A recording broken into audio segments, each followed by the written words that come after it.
नमस्कार दोस्तों, स्वागत है आप सभी का एक बार फिर से मेरे YouTube चैनल पे। दोस्तों, आज की इस वीडियो में हम लोग बात करेंगे कि सीटेट के लिए साइंस का प्रिपरेशन आप कैसे करें, क्योंकि सीटेट में जितना इम्पोर्टेंट आपका मैथ है उतना ही इम्पोर्टेंट साइंस है, क्योंकि दोनों का वेटेज तो सेम ही है। तो आप मैथ कैसे पढ़े, इससे रिलेटेड वीडियो इस चैनल पे पहले अपलोड किया जा चुका है। आज की इस वीडियो में हम लोग बात करेंगे कि साइंस को कैसे पढ़े, साइंस में कैसे अच्छा स्कोर करें, तभी तो ओवरऑल स्कोर अच्छा होगा मेरा। तो चलिए बात करते हैं साइंस के बारे में। देखिए, साइंस को पढ़ने के लिए सबसे जरूरी चीज है कि आपको यह समझना होगा कि साइंस का नेचर क्या है, इसकी प्रकृति क्या है, इसमें कैसे प्रश्न पूछे जाते हैं और आपके एग्जाम के प्रश्न कैसे कैसे आ रहे हैं, कहां से आ रहे हैं। इस चीज को सबसे ज्यादा जरूरी है समझना, क्योंकि कम समय में आपको ज्यादा प्रिपरेशन करना है, ज्यादा मार्क्स लेकर के आना है। तो आप सीटेट का जो साइंस पूछा जाता है ना, उसको देखेंगे ना, तो वो साइंस आपको क्लास 6, 7, 8 लेवल का ही पूछा जाता है। तो एनसीईआरटी का बुक अगर आप एक बार अच्छे से पढ़ लेंगे तो सीटेट के साइंस में आपको हेल्प तो होगा ही होगा। इसके बाद जब सीटेट आपका पास हो जाएगा, क्वालिफाई हो जाएगा, तब जब भी कोई भी एग्जाम आप टीचर से रिलेटेड देंगे तो वहां भी तो साइंस आपको पूछा ही जाएगा, तो वहां पे भी आपको हेल्प करेगा। तो आप ऐसा प्रिपरेशन करें कि सीटेट के साथ ही दूसरा प्रिपरेशन भी आपका जो आगे फ्यूचर में जो आपको टीचर के लिए एग्जाम देना है, टीचर बनने के लिए, उसमें हेल्प हो जाए, क्योंकि एग्जाम तो सीटेट के बाद फिर से देना ही है। तो समझिए इस चीज को कि साइंस पूछे कैसे जा रहे हैं सीटेट में। देखिए, सीटेट में जो साइंस प्रश्न पूछे जाते हैं वो एनसीईआरटी के, कई बार तो एक्सरसाइज के प्रश्न पूछे जाते हैं, सेम टू मिल जाता है कई क्वेश्चन। कई एनसीईआरटी एग्जाम्पलर के क्वेश्चन आपको देखने के लिए मिलता है। इसके अलावे जो क्वेश्चन न्यू फॉर्म किए जाते हैं वो एनसीईआरटी के ही लाइन होते हैं। आप उसको देखेंगे तो एनसीईआरटी के थ्योरी पार्ट से आपको मिलता हुआ रहेगा।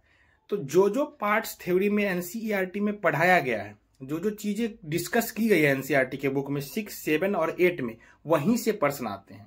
तो हमको क्या करना है कि एनसीईआरटी क्लास 6, 7, 8 की डिटेल में लाइन बाय लाइन पढ़ना है। क्योंकि अभी काफी टाइम है, आपका एग्जाम में अभी टाइम है, तो आप इसको कर सकते हैं और आपको करना भी चाहिए। जब आप एनसीईआरटी की बुक पढ़ें, कोई भी टॉपिक पढ़ें, तो याद रखें कि जब भी आप साइंस पढ़ रहे हैं तो आप कोशिश करें कि उस टॉपिक को इस हद तक समझ लें, उस कंसेप्ट को ऐसे क्लियर कर लें कि अगर किसी को पढ़ाना हो तो आप उसको अच्छे से पढ़ा सकते हैं। इस चीज का फायदा ये होता है ना कि एक तो होता है कि हम लोग पढ़ लिए, समझ लिए खुद के लिए। एक होता है कि किसी टॉपिक को पढ़ के उस पर इतना पकड़ कर लेना, उसको इस तरीके से समझ लेना कि उससे रिलेटेड कोई भी प्रश्न पूछ दे। अगर आप किसी को पढ़ाना चाहते हैं वो टॉपिक, तो आप इस हद तक तैयारी करेंगे ना उस टॉपिक का कि अगर कोई विद्यार्थी आपसे उससे कोई रिलेटेड क्वेश्चन कर देगा तो आप फंसे नहीं उसमें, उसका जवाब दे दे। तो इसी तरीके से पढ़ना है साइंस को कि अगर कोई विद्यार्थी आपको पूछेगा इस टॉपिक जो पढ़े, इसे रिलेटेड क्वेश्चन, तो आप उसका जवाब दे दें। तो अगर सीटेट भी क्वेश्चन पूछेगा तो आप उसका जवाब दे दीजिएगा। लैंग्वेज थोड़ा चेंज करेगा तो आपको डिफिकल्ट नहीं लगेगा, क्योंकि आपने प्रिपरेशन उस हद तक की है। तो ये चीज को समझना जरूरी है। जब भी आप उसको पढ़े ना तो पूरा क्लियर करके चले डाउट, जो इस टॉपिक से रिलेटेड कोई भी प्रश्न आपको पूछा जाए तो वो गलत ना हो। लेकिन एनसीईआरटी में जितना दिया हुआ है ना थ्योरी, उससे बाहर क्वेश्चन नहीं जाता है। उससे ही क्वेश्चन पूछे जा रहे हैं, उससे ही क्वेश्चन पूछे जाएंगे। तो एनसीईआरटी पे जब पकड़ हो जाएगा ना, तो आपको क्या करना है, प्रीवियस ईयर पेपर देना है सेट के रूप में साइंस का। और प्रीवियस ईयर पेपर देने के बाद जो अक्सर विद्यार्थी गलती करते हैं, आप लोग सेट तो दे लेते हैं, उसको एनालाइज ही नहीं करते। जब तक आप एनालाइज नहीं करेंगे तो आपको गलती कैसे पता चलेगी, आपको अपनी वीक पार्ट कैसे पता चलेगा जिसपे वर्क करना है। वही तो रेमेडियल टीचिंग है ना, कि आप अपनी गलती को पकड़े हैं, उसको सुधारना है। तो इस चीज को आप ध्यान दीजिए कि आपका जो पोर्शन वीक है, जहां पे प्रॉब्लम आ रही है, जो क्वेश्चन गलत हो रहा है, उसको सुधारना है।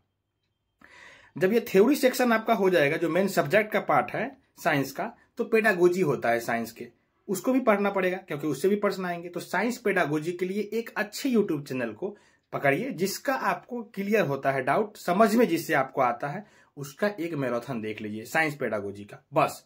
उसके बाद साइंस पेडागोजी के लिए कुछ नहीं करना है तो सिर्फ और सिर्फ प्रीवियस ईयर पेपर करना है। टॉपिक के लिए भी, जो सब्जेक्ट पार्ट है उसके लिए भी प्रीवियस ईयर पेपर करना है, और जो पेडागोजी है उसके लिए भी प्रीवियस ईयर पेपर करना है। बस इतना कीजिए और एनालाइज जरूर कीजिए। प्रीवियस ईयर पेपर देने के बाद आप देखेंगे कि आपका साइंस में अच्छा मार्क्स स्कोर होने लगा है। तो आप इस तरीके से अपना साइंस पे पकड़ बनाइए।